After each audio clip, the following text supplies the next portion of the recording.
The Khan of gods! Okay, so I bought an 11-inch MacBook Air from 2012.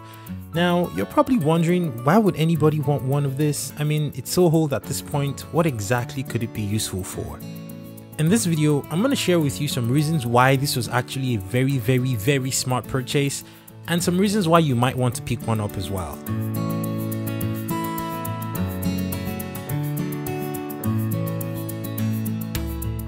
Okay, so let's talk about the why.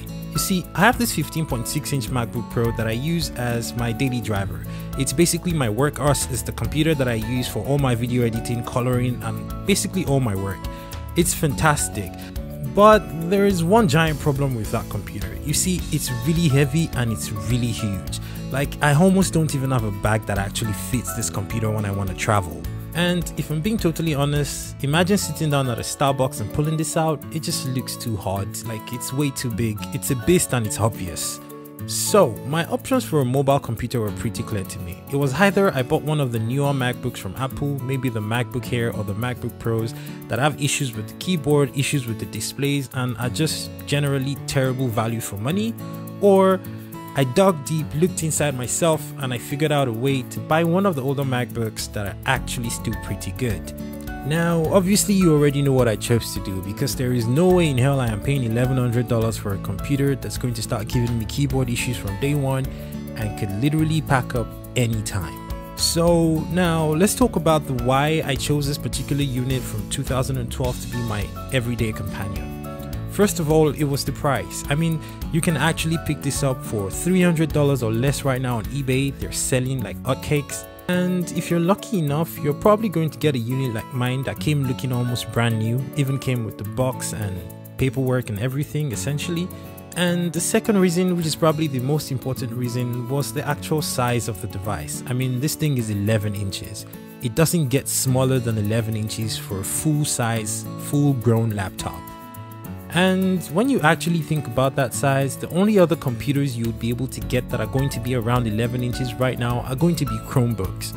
I mean, think about it. Would you actually pick Chrome OS over a full-blown Mac OS computer system? Or, God forbid, an actual Windows computer? Hell no.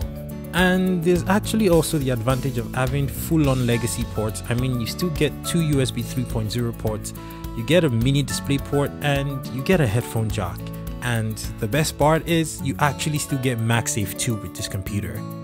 The truth is, anybody who knows anything about MacBooks understands that the best MacBooks are the ones that were made before 2016 and after 2010. The reality for me is I have a beast of a computer that does all my work, because obviously this computer is not going to be a beast. You're not going to be editing videos on this computer, but it's excellent for what it is. Replying emails, consuming content, consuming media, it's fantastic for exactly that. And there's also the fact that this keyboard is actually still a full-size proper keyboard with nice key press and enjoyable typing experience, unlike the newer MacBooks. It's a no-brainer. And of course, because of my OCD, I kind of decked out my computers with the exact same protein material. Oh, and this computer is actually capable of running the latest Mac OS, that is Mac OS Mojave, which is exactly what I'm running right now, and you get to enjoy all the latest features like the nice redesigned App Store and the better looking UI with the dark mode. In the few weeks that I've had this computer, there was only one gripe that I had with it, and that was the screen. The screen is really bad. And I'm not talking about the resolution. Obviously, I'm expecting the resolution to not be that great. I'm talking about the colors on the screen. It just seems like it has a yellow tint, you know, almost like it's not properly balanced or calibrated, and trying to calibrate it only just makes it worse. The solution that I actually found that works and fixed this for me was basically switching from the color LCD to the generic RGB profile. That just gives it a little bit of a more realistic, proper and accurate color representation.